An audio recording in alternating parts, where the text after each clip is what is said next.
नमस्कार, राज्यसभा टीवी के खास कार्यक्रम विशेष में आपका स्वागत है। मैं हूं दीपक डोभाल। सीरिया में एक हमले का जवाब दूसरा हमला होता है और यही वहां की नियति बन चुकी है और यही अंतर्राष्ट्रीय जगत के लिए सीरिया को न्याय देने का तरीका भी बन गया है। पहला हमला किसने किया, इसकी जांच चल रही थी। हमला कैसा था, इसकी भी जांच चल रही है। हमला किसने किया, इसकी भी पुष्टि नहीं है। कहा जा रहा है कि 4 अप्रैल को हुआ हमला रासायनिक हमला था। इस विभत्स हमले की चौतरफा निंदा हुई। संयुक्त राष्ट्र की आपात बैठक बुलाई गई। अमेरिका समेत पूरी दुनिया इसके खिलाफ खड़ी हुई, लेकिन मामले का राजनीतिक समाधान जब यूएन में नहीं हुआ तो 2 दिन बाद अमेरिका ने उस हमले के विरोध में सीरिया में अपनी तरफ से हमला कर दिया। फिर से यूएन की आपात बैठक बुलाई गई और फिर से वही हुआ जो 2 दिन पहले हुआ था। जिस देश का सीरिया को लेकर जो स्टैंड पहले से रहा, उसी को बैठक में दोहराया गया। सीरिया अपने हालात पर खून के आंसू रो रहा है, जहां तहां बम गिराए जा रहे हैं, लेकिन समाधान की कोई राह नजर नहीं आ रही जिससे हिंसा का मौजूदा दौर खत्म हो सके। विशेष में आज हम सीरिया में अमेरिकी हमले के बाद के हालात और वहां के दूसरे हालातों के बारे में आपको बताएंगे। तो शुरू करते हैं आज का विशेष।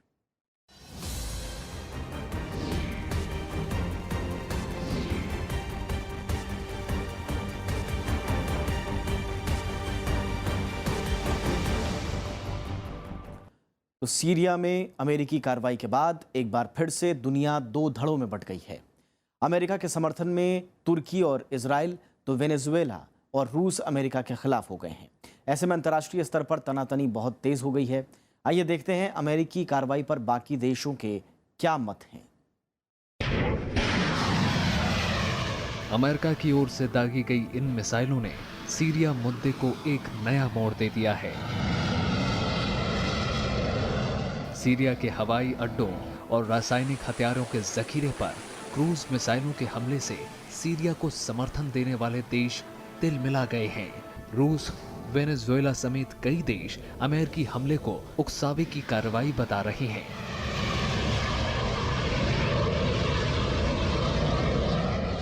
रूसी विदेश मंत्री सर्गेई लावरोव ने अपने अमेरिकी समकक्ष रेक्स टिलरसन से शुक्रवार को फोन पर बात की और सीरिया मसले पर बातचीत जारी रखने पर सहमति जाहिर की। हालांकि सर्गेई ने अमेरिकी कार्रवाई को चरमपंथियों के हौसले बुलंद करने वाली कार्रवाई बताया और इसे क्षेत्रीय सुरक्षा के लिए खतरा बताया। वहीं रूसी सांसद मिखाइल येमेलिनोव ने कहा कि अमेरिकी कदम परमाणु युद्ध की ओर जा सकता है। В определенном объеме в этом конфликте, и такие бомбардировки – это акт не только против Сирии, но и в значительной степени против России. Тем более, когда американцы бомбардировали аэропорт, они не знали, есть там наши граждане, нет там наших граждан. То есть эта ситуация может привести к... रूस के बाद वेनेजुएला ने भी सीरिया पर अमेरिकी कदम का विरोध किया। राष्ट्रपति निकोलस मैडुरो ने कहा कि अमेरिका की ये कार्रवाई रूस विरोधी है, इसका अंजाम खतरनाक हो सकता है। El poder detrás del poder, el poder verdadero, ha decidido una política antirrusa y llevar eso al extremo. Iran ने भी अमेरिका का विरोध किया है। उत्तर कोरिया ने अमेरिकी कार्रवाई का पुरजोर विरोध करते हुए इसे अक्षम्य अपराध बताया।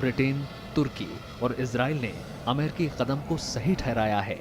इजरायली प्रधानमंत्री बेंजामिन नेतन्याहू ने इस कदम का खुलकर स्वागत किया है। उन्होंने कहा कि रासायनिक हथियारों के इस्तेमाल का यही अंजाम होना चाहिए।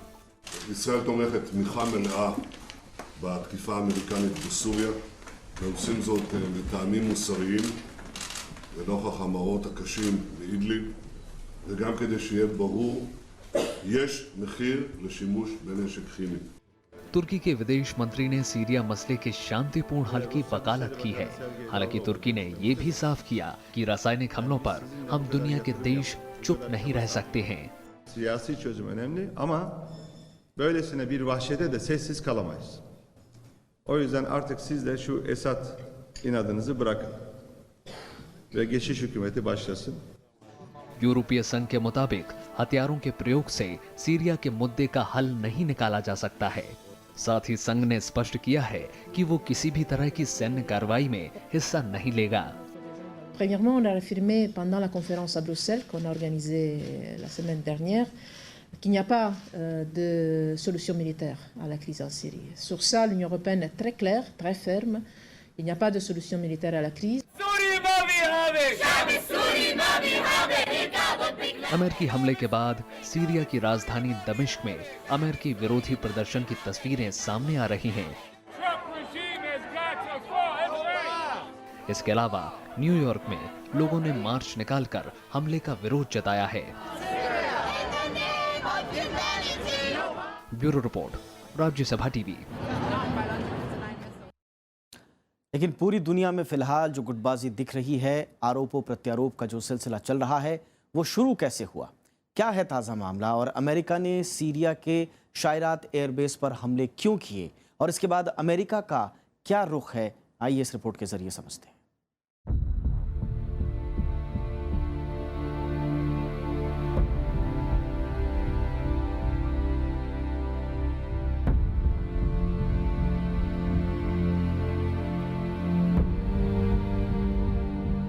Tonight I ordered a targeted military strike on the airfield in Syria from where the chemical attack was launched. It is in this vital national security interest of the United States to prevent and deter the spread and use of deadly chemical weapons.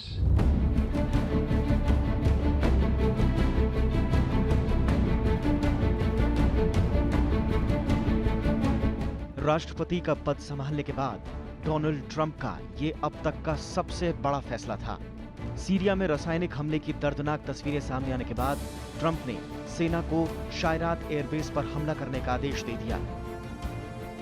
Syria में बीते 6 साल से जारी संघर्ष के दौरान America ने पहली बार सीरियाई सरकार पर सीधी कार्रवाई की। इस तरह ट्रंप ने उस फैसले को पहली बार अंजाम दिया जिसे बराक ओबामा नहीं ले पाए थे।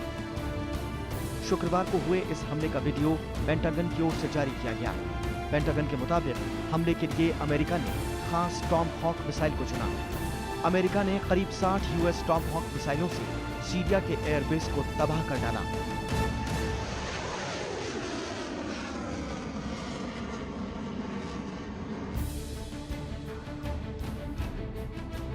पेंटागन के मुताबिक क्रूज मिसाइलों ने एयरबेस में खड़े लड़ाकू विमानों, उन्हें सुरक्षित रखने के लिए बनाए गए ठिकानों, पेट्रोलियम भंडारों, हथियार के भंडार, एयर डिफेंस सिस्टम और रडार को तहस नहस कर दिया।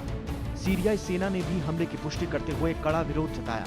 सीरियाई सेना ने बताया कि हमले में 6 सैनिकों की मौत हुई जबकि कई घायल हो गए।